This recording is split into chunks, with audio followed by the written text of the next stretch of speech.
where is your current feeling of where we stand in relation to achieving full tolerance?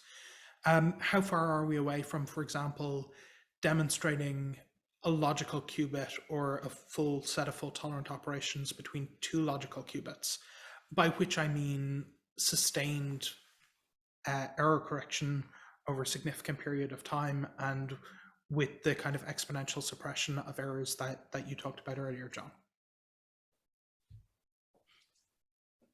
Well, I don't know. I don't even think Dave knows what the answer is, but I think the gold standard should be, an encoded entangling gate, which is substantially improved by doing quantum error correction. And in order for it to work, we'll need low error rates, and we'll need, all the hardware to function the way it's supposed to, and we'll need the correlations not to be too strong, as we've been discussing. It's actually interesting that, different hardware approaches have trade-offs there. Even in the superconducting circuit space, although their fundamental qubits at IBM and Google are sort of similar, they're based on the idea of a transmon, which goes back 15 years and was such a good idea, we haven't changed it much. It has the advantage of being really simple. But as far as doing the gates, Google has these couplers that they can turn on and off between qubits, and IBM has fixed frequency gates, and they try to drive them to get them to couple. And so the IBM approach, on the face of it, has more of a problem with what they call crosstalk, type of correlated error. And so their hardware layout is designed to attempt to mitigate that, but at a cost, which is less connectivity, which makes error correction a little bit less effective. So, I'm hoping that we'll see what you're asking for on a time scale of a few years, say 5 years, but it is going to require, I think most importantly, improved physical error rates in a multi-qubit device, which works the way it's supposed to. Yeah, I think of course, I'm always an optimist. I actually think we're entering a super exciting period, which is people are doing the protocols and trying to understand why they're failing, which is kind of what you need to do to really, if you're not doing it, you're just talking about it, and you're just optimizing things that you haven't actually done it. And so we're seeing that, and we're going to continue to see like claims of basic things being slightly better, right? Which is one thing. Each of your components, you'd like to do an encoded way that's slightly better. And then this other thing that John mentioned, which is like, as you scale up the size of the code, we want to see the suppression. And these are two sort of separate, in my mind, they're connected, but they're different types of experiments that people are going to be doing.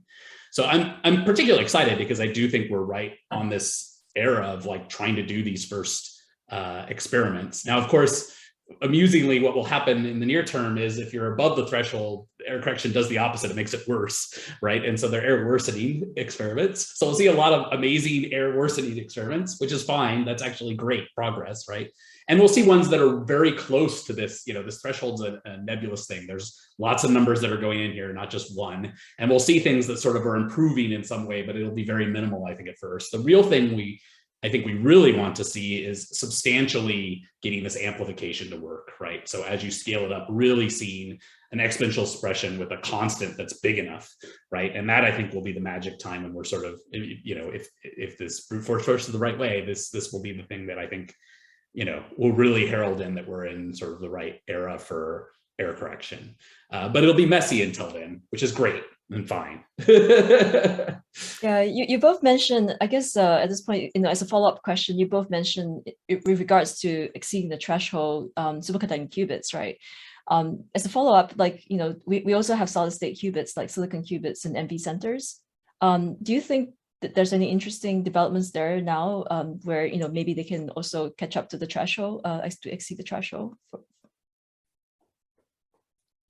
People are trying. I think it's important that a lot of different hardware approaches are being pursued and are steadily advancing. There are lots of ways to encode a qubit physically. And one natural way, of course, is to use an atom. And even within that space, there are a lot of different things you can do. It can be a trapped ion, or it can be a neutral atom held in a tweezer array with lasers, or it can be a neutral atom in an optical lattice, and so on. You know, there are lots of trade-offs. These different approaches have different advantages and disadvantages. I think it is noteworthy that, you know, if we were having this discussion a few years ago, I probably wouldn't have brought up Rydberg atoms, because it's a hardware approach which, you know, has become competitive rather suddenly. And I think that's a good indicator that we're not ready to put all our eggs in one basket. You know, if you weren't looking at the long view and you were given a few zillion dollars and told to build a quantum computer right away, you'd have to choose a hardware approach and, you know, invest heavily in it to try to perfect it. But we're not at the stage where that would be a wise thing to do, in my opinion, even if you had the resources, because we really don't know at this point which hardware approach is going to be the most promising in the long run. And it might be some kind of hybrid technology involving different types of hardware playing different roles. And the different types of hardware might find different niches, maybe not quantum computing, but quantum sensing or something like that. So I'm all for continuing to pursue them all, and to it's a tempting goal to shoot for with any hardware platform, to demonstrate quantum error correction, which gives a convincing improvement. Yeah, I think Sorry, go ahead, Dave. A good thing that I just want to riff on what John said there that I think is super important, which is one thing that the field in general has always done is you sort of, you know, we had this Big Bang moment, Shor's algorithm, right? Which is a very challenging algorithm to do, and is an application that, of course, is mostly for cryptography. And then we have ideas about simulation, and these are very challenging things. It's not obvious to me that one of the things we don't know is sort of what is the medium scale quantum computer most useful for. And some of the most interesting ideas there are actually probably in sensing right now.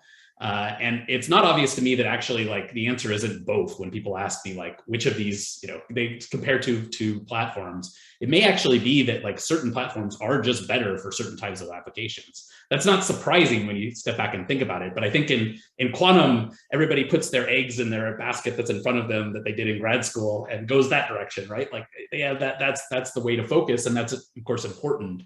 But it wouldn't be surprising to me if actually we have a lot of different technologies that are useful in different ways, and maybe even using different fault tolerant protocols, right? Like, I mean, it kind of sounds bizarre that one protocol would rule them all, right? Which is somehow we sort of envision the future. I actually suspect it'll be more, you know, more diverse in terms of the different ways we approach this problem. So on this issue of intermediate scale applications, yes, there's another point that I'd like to emphasize. Of course, we've been talking here about the wonderful day when we'll be able to do a single logical 2-qubit gate with a much improved error rate compared to physical gates. And that will be a real milestone, I think, in physics as well as technology. But come on, it's just 2 qubits doing a really good gate. So you can't run an application on that. So it's important that in the meantime, we'll be pursuing another route, which actually I think is pretty exciting. We have, with the platforms that currently exist and are likely to exist in the near future, the capability of doing physics experiments that were never possible before, because we can control and observe very highly entangled states of matter under very programmable conditions. We couldn't do that before. And I think there's an opportunity to do a lot of exciting physics, say, in the next 5 years with a variety of these platforms. And that, it seems to me, is the most likely application, if you want to call it an application, that is going to lead to really interesting results in the time scale of the next several years.